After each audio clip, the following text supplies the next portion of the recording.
Hey, it's Chris, Leisure Games. Let's do this. So, slightly lighter week, but 3 games that really need to be on your attention, on your radar of things that are launching this week, because again, there doesn't seem to go a week by lately in the last 7 weeks or so that something significant is not launching that's going to either get eyes or that is incredibly tempting from a solid, absolute good product, or just it's getting massive chunks of money.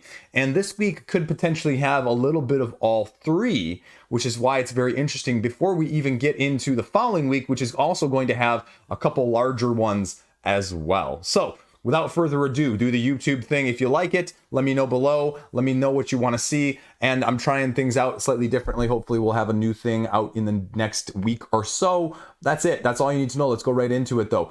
First up this week, the biggest one potentially of the week is going to be a very interesting test of the market. And this is Heroes of Might and Magic, the board game. Again, we're seeing another video game, another very familiar IP being brought over in front of us to the tabletop. And where is it going to fall? Because we've seen a lot of these do really well, but Heroes of Might and Magic is sort of like when I was a kid. We're talking, 25 years ago. We're talking 30 years ago for this. And so is it going to hold true? It's not like the recent hotness on the video game side of Slay the Spire. It's not on the video game hotness recent side of Monster Hunter.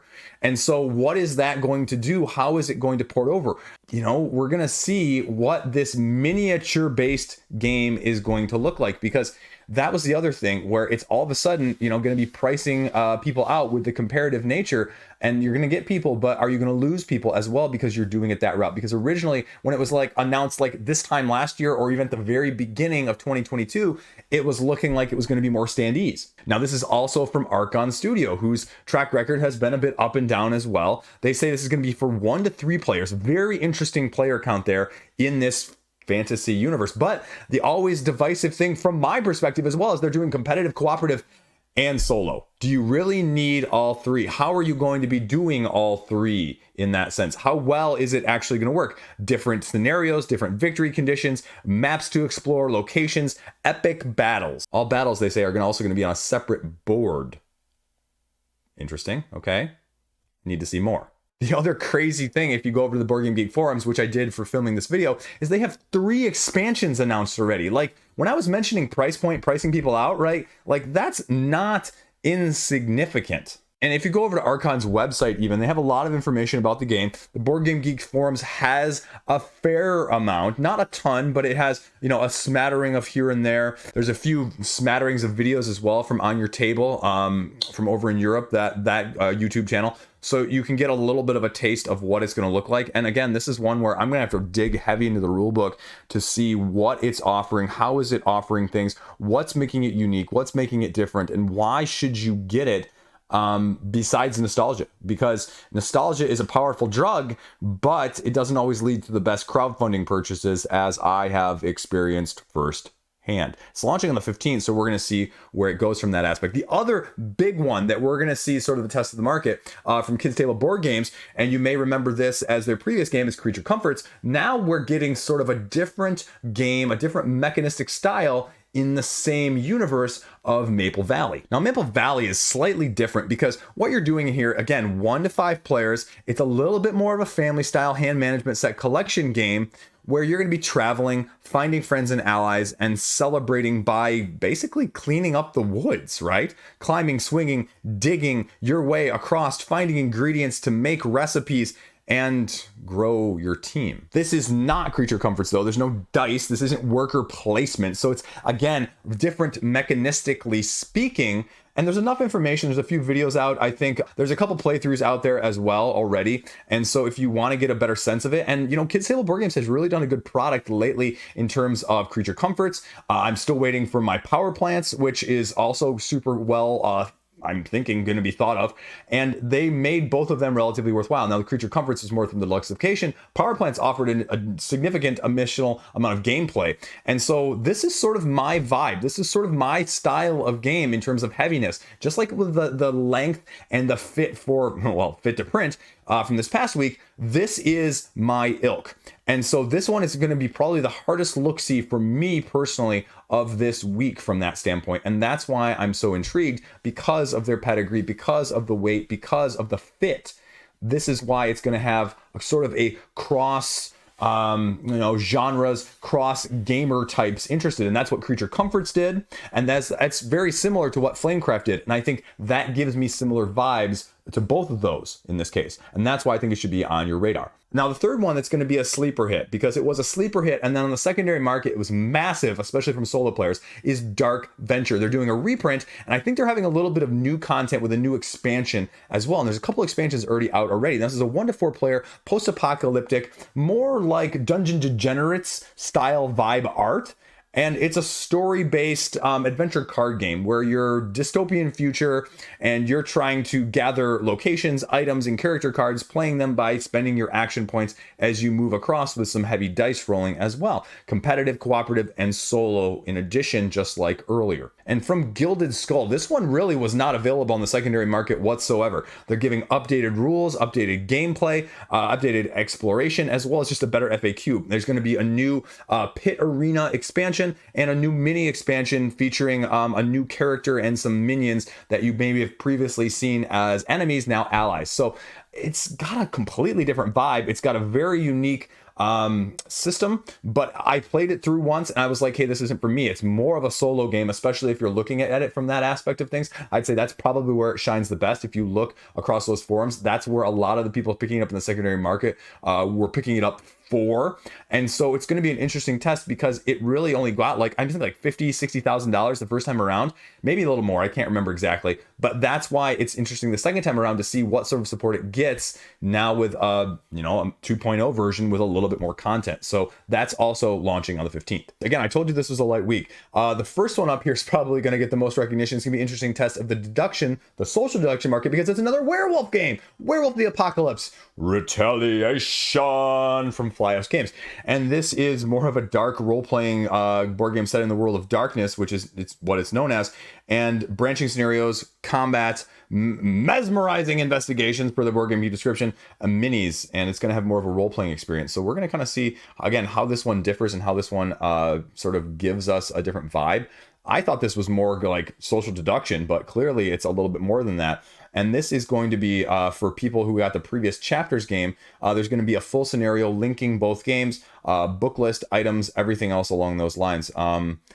I have no idea what to expect with this. I have no idea how this compares. I have no idea what this game is exactly or who it's going to be for, but it's more of an RPG skirmish type game, I get the feeling of, with a narrative. So take that for what you will. I mean, it's launching on the 15th with all these other ones. The other one, speaking of skirmish games, is Anawak. This is a Mesoamerican miniature-based tactical game up to 4 players where you're going in the Mesoamerican world and you're just battling, right?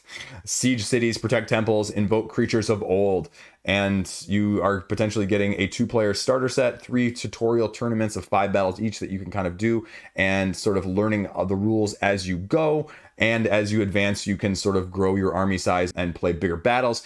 And after you play 15, you can sort of create your own and new scenarios and a whole host of like 80 plus tiles, they say. Again, the question is just going to be what it makes this different, what makes this stand out from other things. There is like no information on Board Game Geek whatsoever right now, so we'll see. I think this is one of those Facebook ones with the ads, so take that for what you will. Last up, we have Bestiary of Sigillum, which is sort of a combination of like Rift Force and Summoner Wars. It kind of gives me that vibe on a hex-based system where you are summoners of the Kingdom of Two Castles, and you're playing this game, you're summoning your forces on each side, and you're going to have asymmetric characters that you're going to be going up against in a different terrain style situation. Now, this is originally a 2014 game, which is getting a complete revision, revamp, or makeover, essentially. Catapults on each side are going to be utilized in order to destroy the opponent's creatures, as well as the castles, which is the win objective in the first place. There's going to be a 2-sided board for 2 players and 4 players. There's also going to be up to 27 different characters that are going to be asymmetric that you can utilize with 81 different ability tokens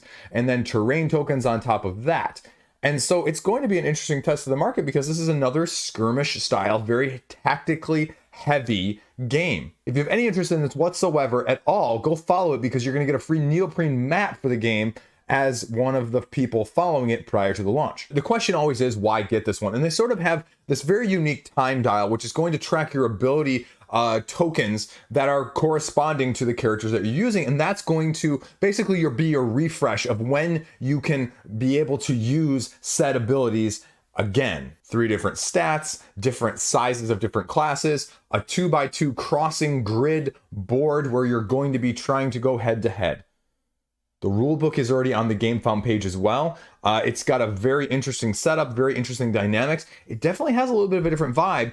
Like I said, it's a 2014 revamp, and so it's really going to see, okay, is it better than the previous version from that aspect of things? Also launching on the 15th. There you go. Well, the last one up is actually Tank Clash Western Front. This one is, again, it's a World War II tank battling strategy game where you're playing, it says, checkers style tracking system with dice rolling, as well as some hand management for more of a tactical nature. You're controlling 3 tanks per side, either the Germans or the Allies, and you're going head to head that you can play in an hour, apparently. So take that for what you will. There's going to be missions, there's going to be morale, there's going to be modular terrain, as well as asymmetric tank or commander abilities. So that's all I know as well on that one. And like I said, brief week, everything there you go.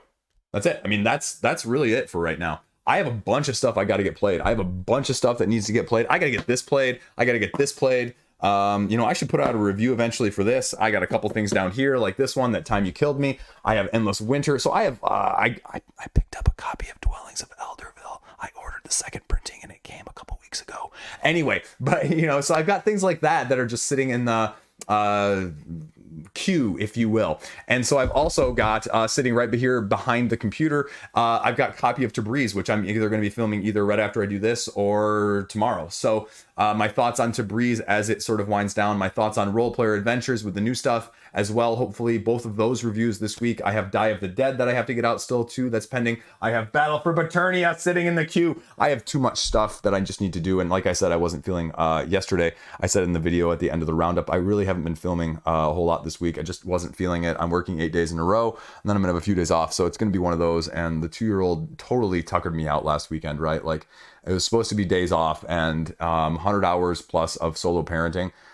Day and night, when the kid wakes you up at 4 a.m. each morning and you go to bed at midnight, right? Like that does it, right? That really does it. And so that's kind of where I'm at. I also have Marvel Dice Throne. I bought a copy of that. I have Nightfall. I mean, I have a ton of stuff review-wise I need to put out. And so I just need to sit down and like do an Alex from Board Game Co. and like film like 4 things in one day and just boom, boom, boom, boom, boom. Like that's something that he does that I have a lot of trouble doing, like motivation wise, to get that done. Like I have a lot of thoughts up here. I just need to get them down here. That's all I got though. That's it. That's the roundup.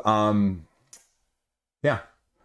Couple other videos in the queue, a rant, very special crowdfunding video as well coming in the next days. I haven't done a news one in a while. I haven't done the look back, I don't think, for this month yet. And I haven't done any what did I back or what didn't I back recently as well. So, I mean, again, tons and tons of stuff. I just need to sit down and actually do some filming, which is the hardest part of all this. So editing's make it easy, right? So yeah, that's all I got. Stay classy. Thanks for watching. I have a Patreon if you want that too. I got to pick up a lens for this camera up here because it's too far and I need a wider and I need zoomer. And so that's where that money's going right now, in case you're wondering. It's going to stuff like that. So I'm done. I'm rambling. Peace out. Stay classy. Have a better weekend than I will working.